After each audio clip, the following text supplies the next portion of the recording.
ஐயோ நிஷா, இன்னும் என்னமா பண்ணிக்கிட்டு இருக்க? இதை எடுத்துட்டேன் பெரிய மாமி. நான் உங்க எல்லா சாரி பிளவுசஸையும் எடுத்துக்கிறேன். வேற ஏதாவது எடுக்கணுமா? வேண்டாம்.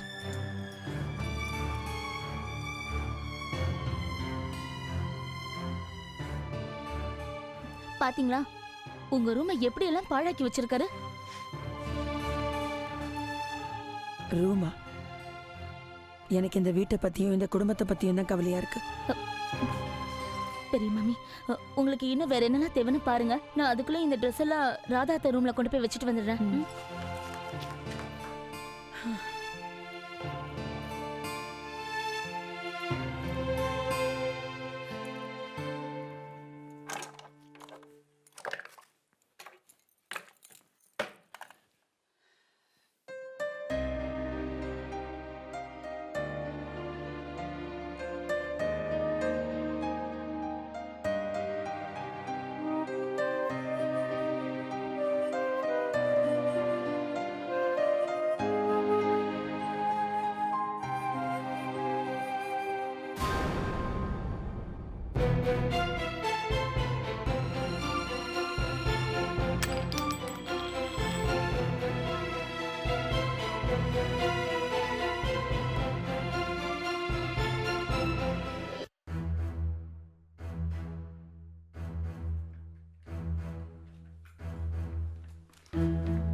எங்க போற ஷைலு?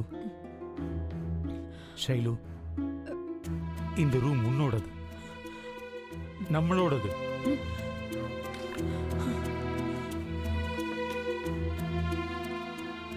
என்ன ஷைலு இதெல்லாம்? நான் இங்க வந்ததுல இருந்து நீ ராதா ரூம்ல போய் தங்கிக்கிட்டு இருக்கியே, ஏன்? ஏன் ஷைலு? ஏனா ஒருவேளை உங்களுக்கு இந்த விஷயம் புரியுமோ புரியாதோ எனக்கு தெரியல. வெறும் ஆண்களுக்கு மட்டும் இல்ல, என்ன மாதிரி பெண்களுக்கும் சுயமரியாதைன்னு ஒண்ணு இருக்கு.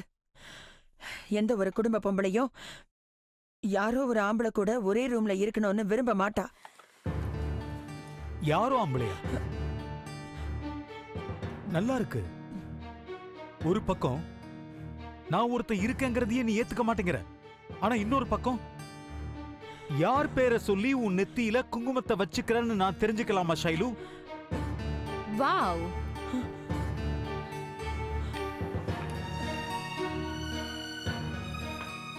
நீங்க சரியான கேள்விதான் கேட்டிருக்கீங்க. வாவ். அபர்ணா, நீ? நானேதான்.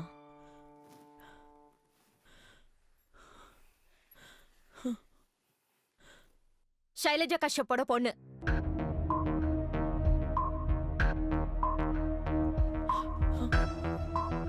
அடையாளம் தெரியுதா?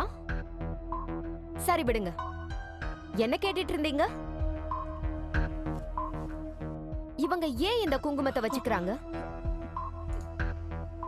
இதே கேள்விய நானும் இவங்க கிட்ட 1000 தடவை கேட்டுட்டேன்.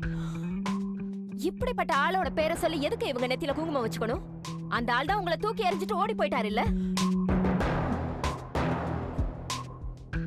எத்தனையோ தடவை இந்த மாதிரி நெத்தியில குங்குமம் வச்சுக்கிறத விட்டுருங்கன்னு சொல்லிட்டேன்.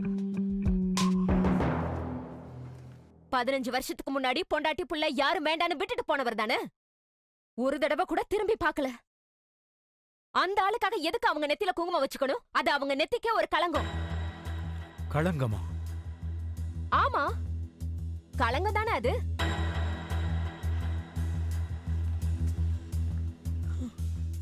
இவங்கள பாக்குறவங்க எல்லாரும் திரும்ப திரும்ப ஒரே கேள்விதான் கேக்குறாங்க.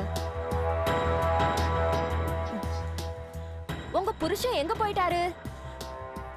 இன்னும் திரும்பி வரலையா? ஆமா, எப்ப திரும்பி வருவாரு?